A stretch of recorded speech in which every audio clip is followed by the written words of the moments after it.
우리나라 산악인 5명이 히말라야 등반 도중에 숨지는 안타까운 일이. 사고로 숨진 김창호 대장과 원정대원 등 5명의 시신이 오늘 모두 수습됐습니다. 지구상에 존재하는 8,000m 이상의 산은 단 14개뿐. 이것을 산소통 하나 없이 세계에서 가장 빠르게 올라간 남자가 있었으니 그의 이름은 김창호.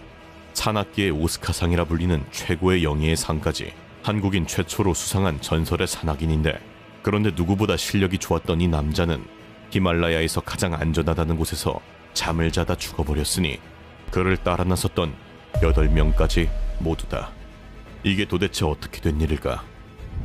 1988년 서울시립대에 입학한 김창호는 산악부에 들어가며 산과 인연을 맺게 되는데, 처음에는 다른 부원들과 다를 바 없는 평범한 대학생이었으나 산에 대한 집착만큼은 남달랐으니 그는 수백 권의 산악 서적을 읽으며 빠르게 정보를 파악하기 시작. 졸업 직후인 1993년에는 곧바로 인생 첫 히말라야 원정까지 나서게 된다. 목적지는 파키스탄의 6,284m짜리 거대한 벽, 그레이트 트랑구 타워. 그러나 그의 원정은 처음부터 순탄치 않았으니 21치 장비와 식량이 눈사태의 통째로 사라져버렸고, 설상가상으로 등반 도중 아파트 25층 높이의 80m에서 그대로 굴러떨어지는 사고까지 당하고 만다. 그러나 목숨을 건진 김창호는 부서진 몸을 이끌고 다시 벽에 매달렸고, 결국 목표였던 암벽 등반에 성공하는 기염을 토하게 된다.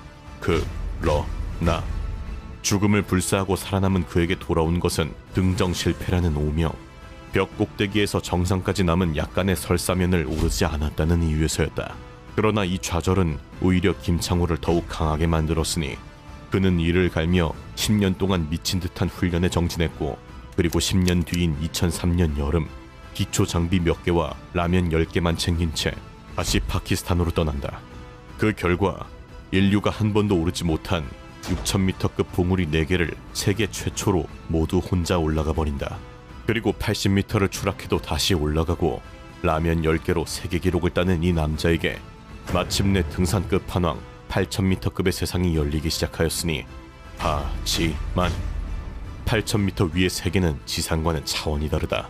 평지의 3분의 1도 안 되는 산소, 한 발짝 옮기는데 숨을 3번 쉬어야 하고 뇌가 붓고 손가락이 검게 변해가는 죽음의 영역.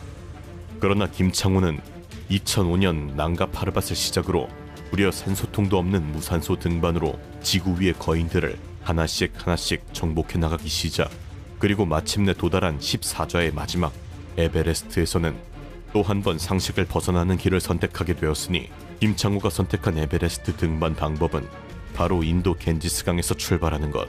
해발 0m의 겐지스강에서 8,848m대의 에베레스트까지 단 한 번의 자동차나 비행기도 없이 순수하게 8,000m 이상을 찍겠다는 그야말로 정신 나간 계획이었다. 그렇게 시작된 해발 0m의 인도양 겐지스강. 카약을 타고 강을 거슬러 올라가는 것부터 이미 상식 밖의 도전이었는데, 인도의 뜨거운 태양 아래 하루 종일 노를 저었고, 강이 끝나자 자전거로 갈아타 네팔의 먼지 가득한 시골길을 달렸으며 히말라야 산기슭부터는 2발로 걸어서 베이스 캠프까지 이동했다. 그리고 거기서부터 산소통 없이 정상을 찍어버린다. 자동차도 비행기도 화석 연료는 단 한 방울도 사용하지 않은 세계 최초의 기록. 그렇게 그는 7년 10개월 6일 만에 무산소 14자 완등이라는 경이로운 기록을 세우게 되며 25년간 깨지지 않던 전설의 산악가 예지 쿠쿠츠카의 기록마저 갱신해버린다. 그런데 이 경이로운 기록을 달성한 김창호는 곧 충격적인 선택을 하게 되었으니, 그것은 바로 코리안 웨이, 즉 기존에 누군가 올랐던 루트를 따라가는 것이 아닌 아무도 시도하지 않은 길을 직접 뚫고 올라가는 한국인 자신만의 길로 등산로를 개척하겠다는 것. 산악계의 오스카상이라 불리는 황금 피케상까지 수상한 그는 이미 세계가 인정한 월드클래스 산악인이었고, 그렇게 자신감에 가득 차 선택한 코리안 웨이의 목적지는 바로 히말라야 다울라기리 산군. 해발 7,193m 구르자이말 남벽. 아직 아무도 오르지 못한 이 벽을 자신만의 방식으로 개척하여 뚫겠다는 것이었는데, 그러나 이때부터 진짜 절망적인 재앙이 시작되고 말았으니 2018년 9월 28일 5명의 한국인 원정대가 히말라야에 도착한다. 대장 김창호를 필두로 한국인 5명과 셰르파 4명, 총 9명으로 구성된 2018 코리안 웨이 구르자이말 원정대.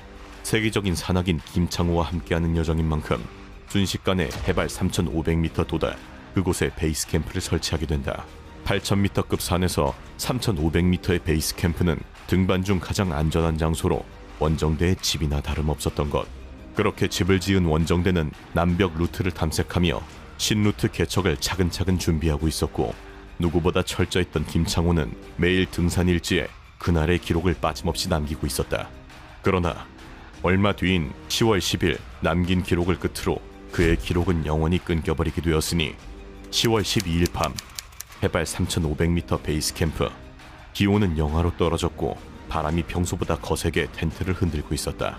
날씨가 좋지 않아 베이스 캠프로 퇴각한 원정대원 9명은 결국 다음날 하산하기로 결정하고 베이스 캠프 텐트 안에서 잠들어 있었는데, 그런데 그때 산 위에 거대한 얼음 덩어리 세락이 무너져 내렸다.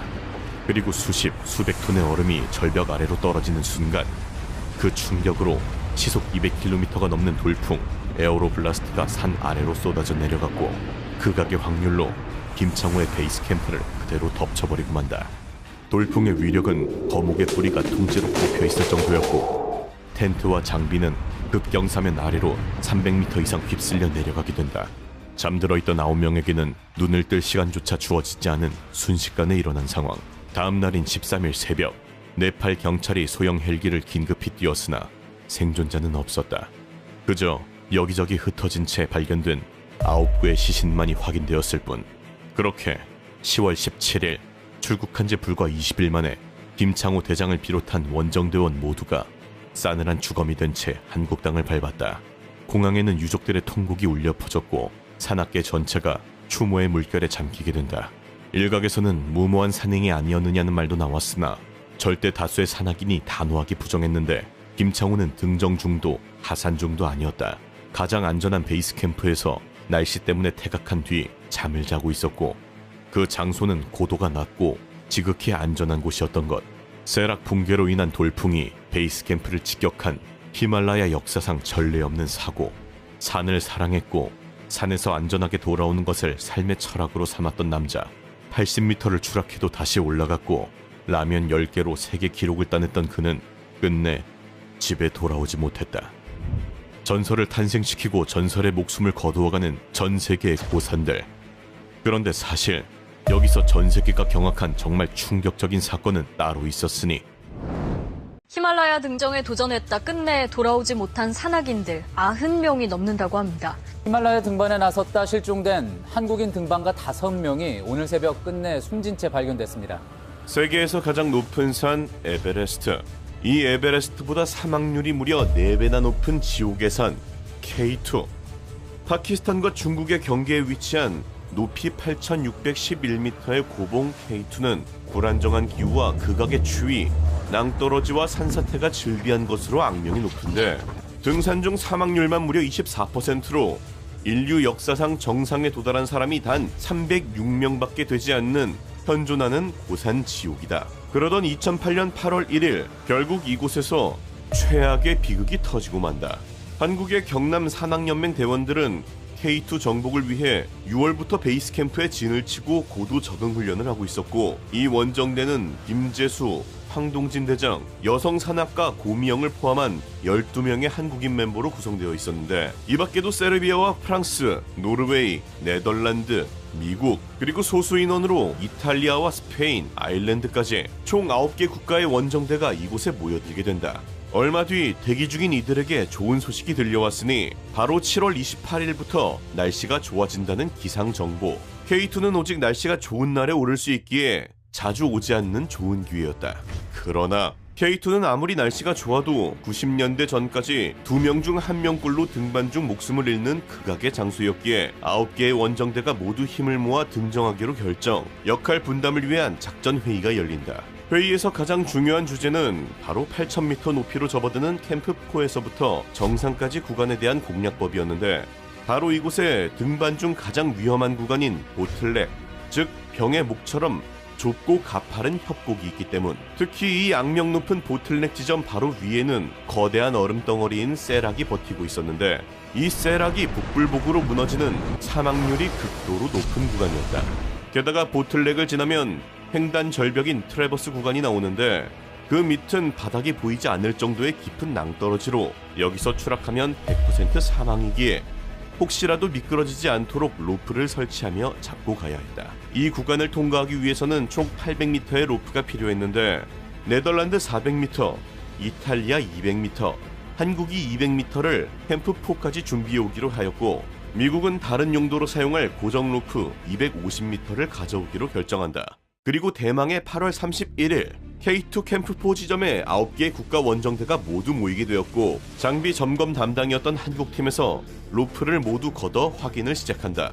그런데 여기서부터 본격적인 재앙이 시작되었으니 바로 참가국 중 어느 한 팀이 약속했던 로프의 절반만 가지고 온 것. 이에 따라 로프가 총 필요한 800m 중 700m밖에 되지 않았지만 다행히 한국팀의 예비 로프 조금과 미국이 가져온 250m의 다른 로프가 있었기에 일단 이것을 활용하기로 하고 마침내 캠프4에서 정상을 향한 마지막 위험 구간의 여정을 시작한다. 산소조차 부족한 영하 40도 극한의 환경에서 하산 도중 해가 지면 거의 무조건 사망이기에 밤 12시에 일찍 출발하여 비교적 쉬운 아래 구간을 새벽 중에 통과한 후 점심에 정상을 찍고 해지기 전에 캠프4로 돌아오는 계획을 세우게 된다.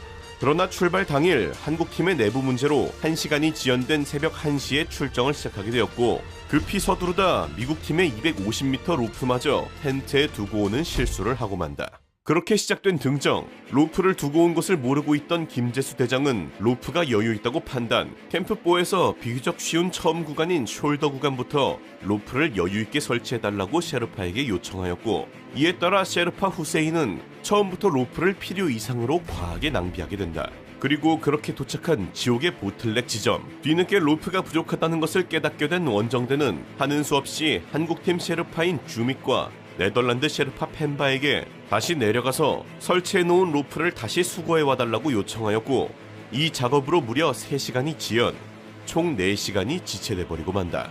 이 속도라면 하산 도중 해가 떨어질 게 뻔하였고 보이지 않는 어둠 속에서 위험 구간을 통과하는 것은 자살행위나 다름없기에 미국과 스웨덴은 과감하게 등정을 포기, 보틀넥에서 먼저 하산하게 된다. 그러나 K2 등정은 평생 한 번 올까 말까한 일생일대의 기회. 결국 나머지 7개의 국가들은 욕심내 등산을 강행하였고 오전 8시 보틀넥을 가까스로 통과한 이들은 무시무시한 세락이 펼쳐져 있는 트라바스 구간에 진입하게 된다. 날씨는 이상하게도 좋은 것을 넘어 덥기까지 하였는데 그러나 누구도 이 좋은 날씨 때문에 세락의 얼음덩어리가 녹고 있다는 사실을 알아차리지 못한다. 오전 11시 트레바스를 횡단하던 노르웨이의 여성 산악인 스코그는 앞서가는 세르비아의 드렌 만디치에게 로프를 확인해달라는 요청을 하게 되는데 만디치가 그녀를 돕기 위해 안전장비를 잠시 푼 순간 갑자기 미끄러지며 150m 아래로 그대로 굴러떨어지게 된다. 놀란 동료 세르비아 대원들은 서둘러 그를 구조하러 내려가 보지만 그는 이미 숨을 거둔 상태였고 그렇게 이 지옥에서의 첫 번째 희생자가 발생하게 된다. 보통 8,000m 이상의 산소 희박 지역에서 시신을 옮기는 것은 자살행위나 다름없기에 시신은 그대로 두는 것을 암묵적인 규칙으로 하고 있지만 동료를 포기할 수 없었던 세르비아 대원들은 그를 끌어올리기 위해 안간힘을 쓴다. 그러나 언제 무너져 내릴지 모르는 빙산지대에서 그를 수습하는 것은 불가능하였고 결국 세르비아 팀은 동료와 원정 모두를 포기한 채 세 번째로 먼저 하산하는 국가가 된다. 그렇게 어느덧 남은 국가는 6개. 자신 때문에 추락한 만디치를 본 스코그는 엄청난 충격에 휩싸였지만 그렇다고 그 자리에 머물러 있으면 개죽음만 당할 것이 분명하였기에 정신을 가다듬고 등반을 계속한다. 사실 그녀는 결혼한 지 얼마 되지 않은 신혼부부로 이번 K2 등반 역시 남편 롤프베와 함께한 것. 그렇게 남편과 함께 트레바스를 통과한 스코그. 이제 정상까지는 겨우 100m 정도밖에 남지 않은 상황이었는데 그러나 컨디션이 좋지 않은 남편 롤프베는 더 이상 움직일 수 없었고 아내 스코그에게 여기서 기다릴 테니 정상까지 다녀오라는 말과 함께 반드시 해가 지기 전에 빠르게 돌아오라고 신신당부한다. 그리고 오후 5시 40분 마침내 한국팀을 포함한 원정대 일부가 정상에 도착하게 된다.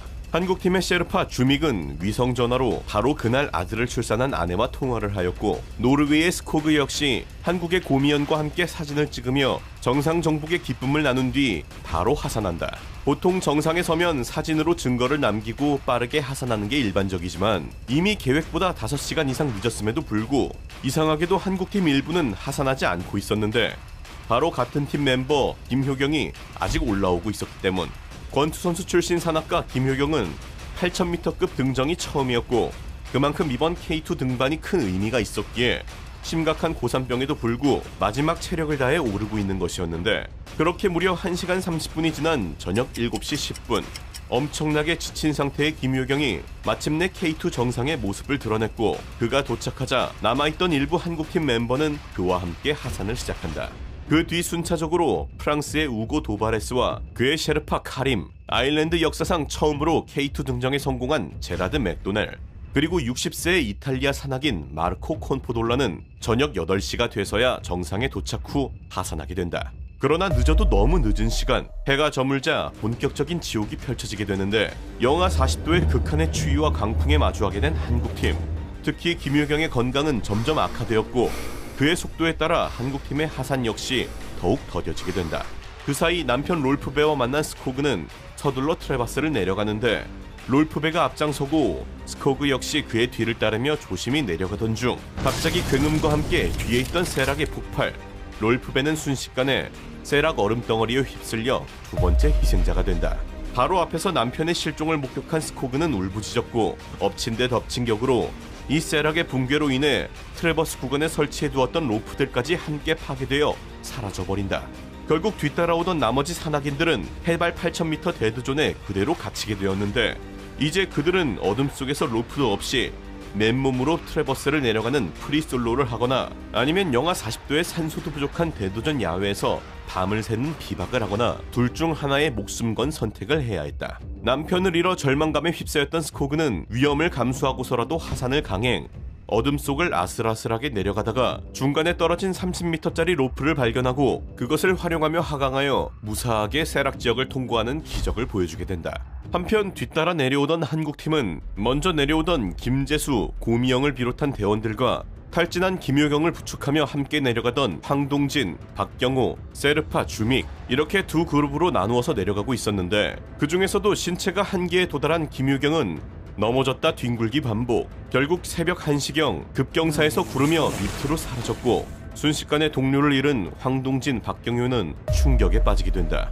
한편 한국팀의 뒤쪽에는 정상에서 가장 늦게 출발한 3명의 유럽 산악인 제라드 맥도넬, 마르코 콤포토라, 윌코 반 루이젠이 있었는데 이들은 아무것도 보이지 않는 깜깜한 밤에 빙벽을 타는 것은 자멸행위라고 판단. 결국 새벽 2시경 8000m 지역에서 죽음을 각오한 비박을 시작한다. 그러나 비슷한 위치에 있던 프랑스의 위고 도바레스는 비박을 하지 않고 셰르파 카림과 함께 하산을 강행하고 있었는데 어느 순간 뒤따라오고 있던 셰르파 카림이 사라졌고 위고는 홀로 내려오게 된다. 알고 보니 셰르파 카림은 산소 부족으로 정신착란에 휩싸여 중간에 다른 길로 간 것인데 결국 혼자 헤매던 카림은 실종되며 네 번째 희생자가 발생한다. 김효경을 잃은 채 하산을 강행하고 있던 한국 대원들은 트레바스 중간 지점부터 로프가 끊어진 것을 발견하게 되는데 다행스럽게도 셰르파 주믹이 여분의 70m 로프를 가지고 있었고 다 함께 이 로프를 돌려쓰기로 결정한다. 김재수 대장이 앞장서서 70m 이동하면 다른 대원들이 로프를 이어받아 이동하고 맨 뒤에서 주믹이 로프를 회수하는 방식으로 이동해 나가는 것이었는데 뒤따라오던 다른 외국 팀들까지 한국팀의 비상 로프를 함께 사용하게 되며 하산 시간은 더욱 길어지게 된다. 함께 하산하던 한국 셰르파 파산과 네덜란드 셰르파 펜바는 세락이 다시 흔들리기 시작하자 눈사태가 일어날 조짐을 느끼게 되었고 다른 사람들에게 더 빨리 가야 한다고 외쳤으나 모두 지쳐 속도를 내지 못하자 결국 팀을 버리고 둘이 먼저 내려가는 선택을 하게 된다. 어느덧 시간은 새벽 2시 반.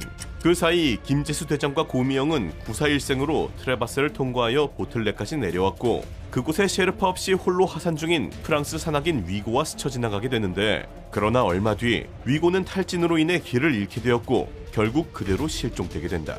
그 사이 발가락 동상을 입은 김재수 대장은 빠른 치료를 위해 고미영보다 먼저 캠프4로 속도내서 하산하였는데 위험 구간을 벗어났으므로 고미영 혼자서도 잘 내려올 수 있다는 판단에서였다. 그러나 혼자 내려오던 고미영 대원은 방향 감각을 상실, 결국 그대로 그곳에서 밤을 보내기로 결정한다. 한참을 지나도 고미영이 나타나지 않자 김재수 대장은 캠프에 남아있던 셰르파 빅 파상과 치링에게 그녀를 찾도록 지시하였고 2시간 후 다행스럽게도 네팔 셰르파들은 그녀를 발견하며 새벽 5시경 고미영은 무사히 복귀하게 된다. 한편 비박으로 지옥의 밤을 버텨낸 유럽 3인방은 다행히 아침을 맞게 되는데, 그러나 윌코가 눈을 떠보니 갑자기 앞이 잘 보이지 않았는데 바로 설맹이 온 것. 그는 시력이 완전히 사라지기 전 다른 사람들보다 먼저 빠르게 하산을 감행한다. 내려오던 중 트레바스 중간에 한국팀 대원 3명이 서로 로프에 얽매여 거꾸로 매달려 있는 것을 발견하였는데, 그들은 황동진 대장과 박경혁 그리고 세르파 주믹이었다. 이들은 깜깜한 밤 추락을 막기 위해 서로를 몸에 묶고 내려오다 이곳에서 조난을 당한 듯 했는데, 황동진 대장이 윌코 반 루이젠에게 도움을 요청했지만 앞이 잘 보이지 않았던 윌코는 어쩔 수 없음을 말하고 주믹에게 가지고 있던 비상용 장갑만을 넘겨준 채 홀로 천천히 하산한다. 뒤따라오던 마르코 콤프톨라 역시 혼자 3명을 구출할 수 없다고 판단, 거꾸로 있던 황동진의 자세를 편하게 만들어준 다음 하산했고, 마지막으로 아일랜드인 제라드 맥도웰은 그들을 도와주기로 결정. 주믹의 위성 전화기를 발견하고 베이스 캠프의 구조를 요청하게 된다. 이들이 살아있음을 확인한 김재수 대장은 캠프에 있던 다른 사람들에게 즉시 구조대를 제안하였는데, 하지만 등정을 포기했던 미국과 세르비아 팀은 이미 구조가 불가능한 상태라며 거절하였고, 결국 한국팀의 네팔 셰르파인 빅 파상과 치링 보테, 이 2명만이 구조를 위해 다시 보틀렉으로 가기로 결정한다.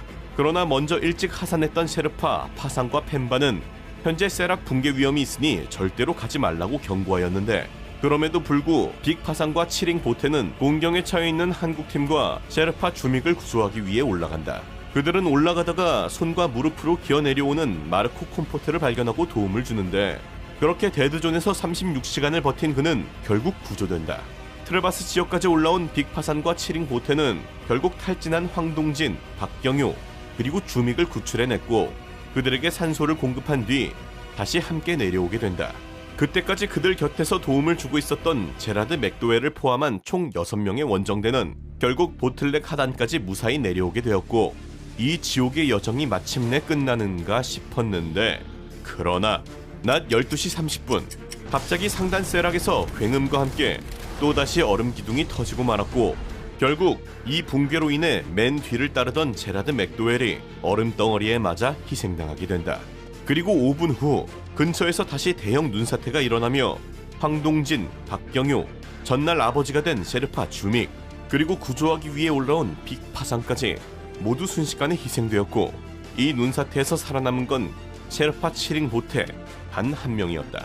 설맹으로 앞이 거의 보이지 않는 윌코 반 루이젠은 설산을 계속해서 기어 내려갔고, 무려 60시간을 버틴 후 셰르파에게 기적적으로 발견, 곧바로 병원에 옮겨졌으나 동상으로 발가락과 손가락을 모두 잃게 된다. 한 번의 등산으로 무려 11명의 소중한 목숨을 앗아간 지옥의 K2 등반. 그곳에서는 편히 쉴 수 있기를 바라본다. 등산을 하던 한국인 1명이 숨진 채 발견된 것으로 40대 한국인 등산객 1명이 숨진 채 발견됐습니다. 산악인들 사이에서 저주받은 해로 불리는 2025년. 그 이유는 바로 역대 최악의 잔혹한 사고가 많이 일어났기 때문인데, 수많은 사고 중에서도 무려 1위로 꼽히는 재앙급 사고가 있었으니 2025년 7월 28일 파키스탄 카라코람 산맥, 2명의 여성이 라일라 피크에 수직에 가까운 가파른 암벽을 힘겹게 오르고 있었다. 그리고 바로 그때 위에서 돌들이 떨어지는가 싶더니 갑자기 그렇게 로프에 매달려 정신을 잃게 된다. 이 산악가의 정체는 바로 라우라 달마이어. 2017년 세계선수권대회에서 무려 금메달 5개를 목에 걸고 이듬해 2018년 평창 동계올림픽에서 2관왕에 오른 바이애슬론 여제, 독일의 스포츠 스타다. 쏟아지는 부와 명예를 누리며 편안한 삶을 살 수 있었던 그녀에게 도대체 무슨 일이 있었던 걸까? 모든 것의 시작은 독일의 작은 도시 가르미슈 파르텐키르헨으로 거슬러 올라간다. 인구수 3만 명 남짓의 이 작은 도시는 그저 평범한 동네가 아니었으니 여기서 무려 동계올림픽이 열릴 정도로 독일의 대표 동계 스포츠의 중심지로, 이곳에서 태어난 사람들은 어렸을 때부터 자연스럽게 세계 최정상급 스포츠 환경에서 자라게 된다. 이곳에서 자란 라우라 달마이어 역시 무려 7살 때부터 스키를 타기 시작, 20살에는 스키 타며 사격을 하는 바이애슬론 국가대표가 되었고, 23살에는 세계 챔피언이, 25살에는 올림픽 챔피언까지 등극. 한국의 박태환이나 김연아처럼 엄청난 부와 명예가 그녀를 따라오게 된다. 이대로 편안하게 남은 삶을 즐기기만 하면 될 것 같았는데 그러던 2019년 라우라는 갑자기 이 정도면 충분하다는 한마디만 남긴 채 돌연 은퇴를 선언. 모든 것을 버린 채 산악인으로서의 커리어를 바닥부터 준비하기 시작한다. 산악 구조대원이었던 아버지의 영향으로 늘 산을 동경해왔다는 것이 그 이유였는데, 그렇게 라우라는 모든 명성을 뒤로한 채 미헨 대학교에 입학. 스포츠 과학 공부하는 평범한 대학생으로서의 삶을 시작한다. 등반 기술, 암벽 등반 테크닉, 구조 기술들을 익히며 산악 가이드 자격증, 구조 전문 자격증 등을 차례로 획득하였고, 심지어 물리학에서 심리학까지 공부하며 등산 중 발생할 수 있는 모든 경우의 수에 대해 대비까지 시작한다. 그녀의 이런 성실한 태도에 처음에는 그녀를 비꼬던 사람들도 결국 그녀에게 진심 어린 존경심을 보였고, 그렇게 수년의 시간이 흐른 뒤 라우라는 타고난 재능과 노력, 실전 경험까지 쌓은 완벽한 베테랑 산악인이 되어 있었다. 그리고 마침내 모든 준비가 끝난 그녀는 세계의 고산들을 차례로 정복해 나가기 시작하는데, 그리고 이런 그녀의 2025년 도전지가 바로 라일라 피크였던 것이다.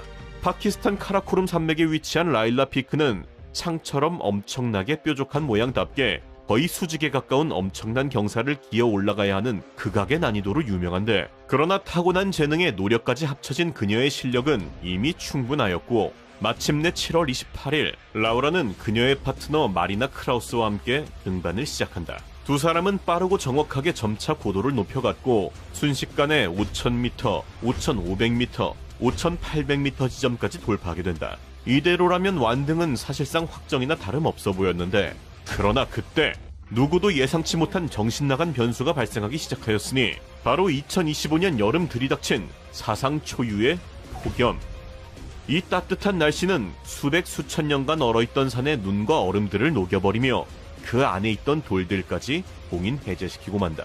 그리고 라우라 일행은 정상이 멀지 않았음에도 불구하고 이상한 소리가 들려오자마자 욕심내지 않고 바로 하산을 결정한다. 그렇게 파트너 마리나가 먼저 로프를 타고 내려가고 그 뒤를 라우라가 이어서 내려가게 되는데, 그렇게 먼저 내려간 마리나가 첫 번째 하강 구간에 무사히 도착.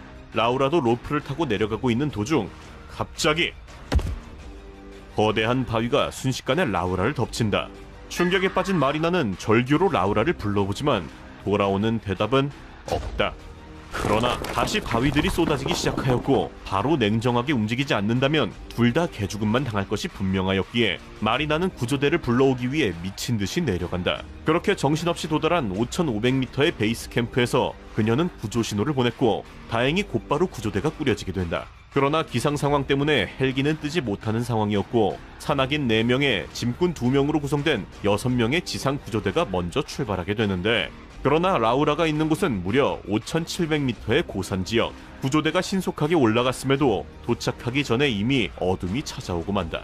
결국 그들은 임시 캠프를 설치하고 아침을 기다리게 되지만 밤사이 기온은 체감온도 영하 수십 도로 계속 떨어지게 되었고, 그 사이 라우라의 생존 확률은 점점 내려가게 된다.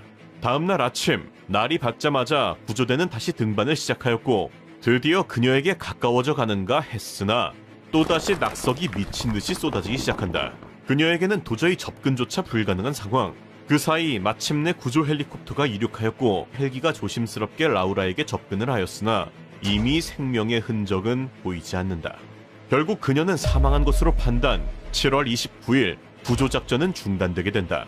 후에 그녀가 등반을 가기 전 미리 써두었던 유언장이 발견됐는데, 그곳에는 만약 산에서 무슨 일이 생기면 저 때문에 위험을 감수하지 마세요. 다른 사람을 위험에 빠뜨리지 말고 저를 그곳에 영원히 남겨주세요.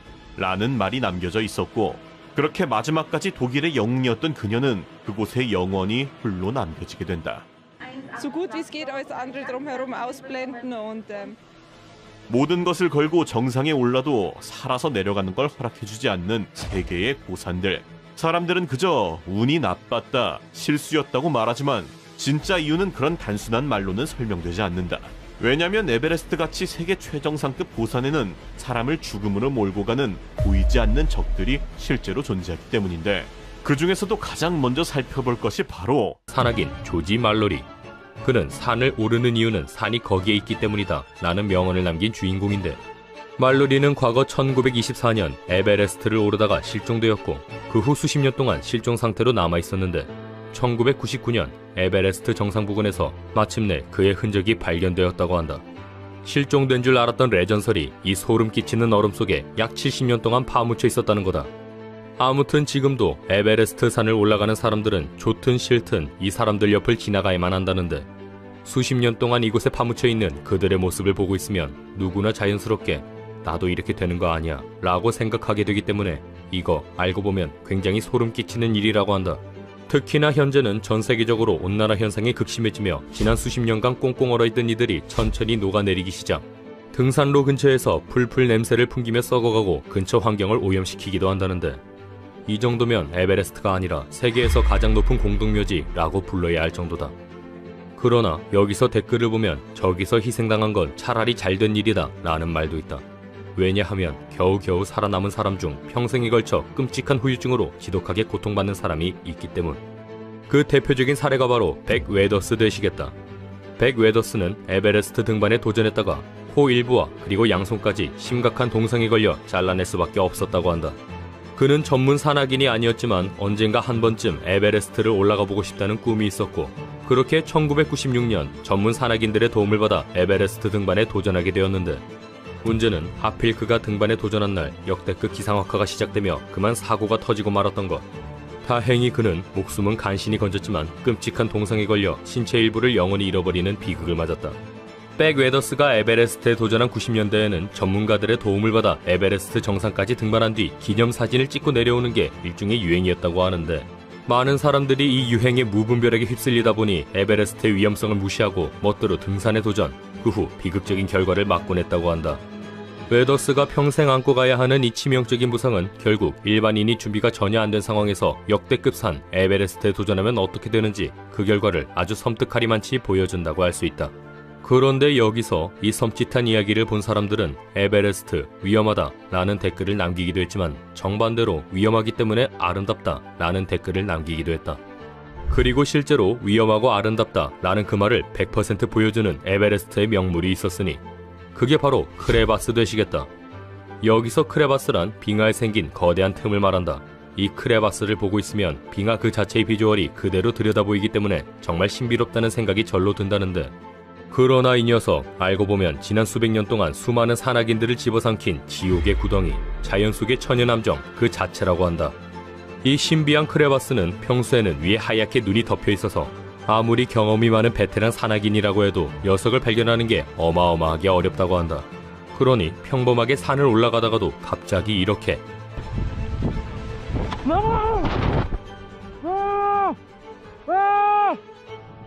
정말 소름 끼칠 정도로 순식간에 크레바스 안에 빠져버리곤 한다는 거.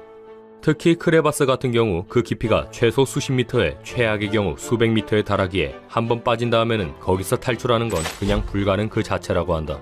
특히 최근에는 지구온난화가 극심해지면서 빙하가 점점 더 녹아내리기 시작했고, 그렇게 크레바스는 더더욱 깊숙해지고 있는 상황이라는데, 그래서 지금 에베레스트는 깊이 수백 미터짜리 낭떠러지가 여기저기 깔려있는 지옥의 산이나 다름없다는 거.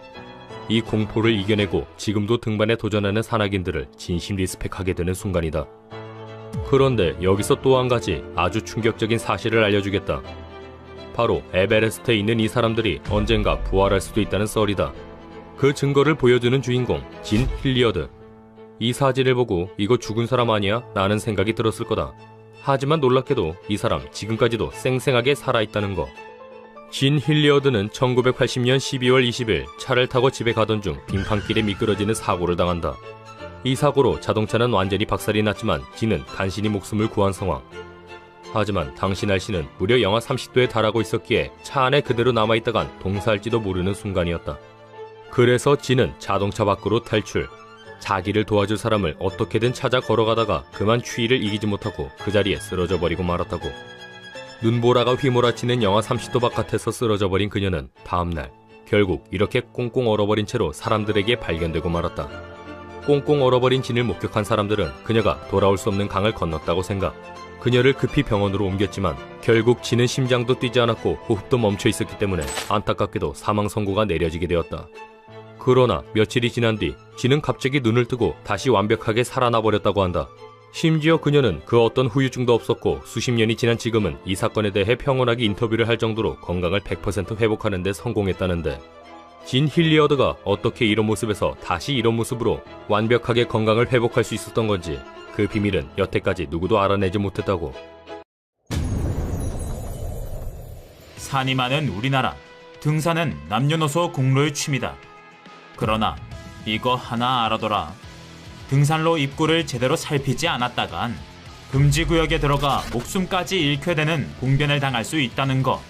오늘은 일반인은 절대 들어가면 안 된다는 위험한 산, 그리고 그 놀라운 비주얼 탑5 모아본다. 딱 집중. 까미니토 델레이. 산 좋고 물 좋은 관광명소 스페인. 그러나 여기 절대 가면 안 되는 위험한 장소가 있었으니 그게 바로 이곳 까미니토 델레이다. 세상에서 가장 위험한 길이라는 별명을 가진 여기.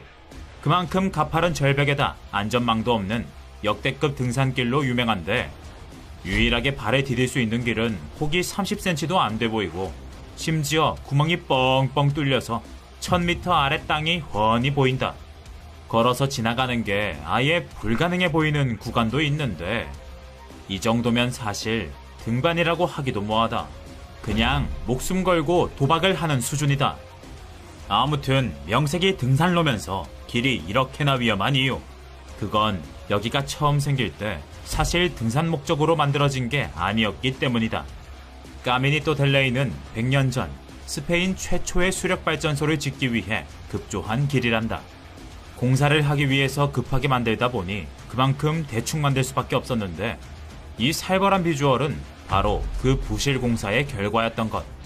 하지만 이후 모험정신 넘치는 등산가들이 우연히 이 길을 발견하면서 도전 가치가 있는 역대급 등산길로 탈바꿈해 아주 세계적 유명세를 얻었다는 건데, 하지만 길이 하도 위험하다 보니 몇몇 모험가들이 변을 당하곤 했고, 모험정신 넘쳐도 너무 넘친 이 사람들 덕분에 스페인은 결국 등산로를 새로 만들기로 결정. 대대적인 보수공사 끝에 현재는 남녀노소 체험 가능한 관광명소로 재탄생했다고. 요즘은 더 많은 사람들이 더 편안하게 이곳을 방문하고 있다지만 그러든 말든 오금 저리는 비주얼만큼은 똑같단다. 탑4 야곱의 사다리. 여길 보고 나면 아까 본 까미니토 어쩌고가 선녀 같을 거다. 오스트리아 고사욱함에 위치한 이 등산로의 별명은 천국으로 가는 계단. 왜 그런 별명이 붙었는지 그건 보면 알 테니 패스하고. 안전장치? 그런 거 없다. 보호장치? 그것도 없다. 일단 사다리에 발을 들인 이상 목숨 걸고 전진할 수밖에 없는 사나이 테스트가 시작된다. 계단의 길이는 약 40m.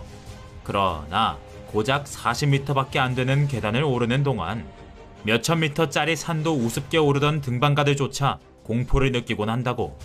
여기를 지나가는 비결은 단 하나.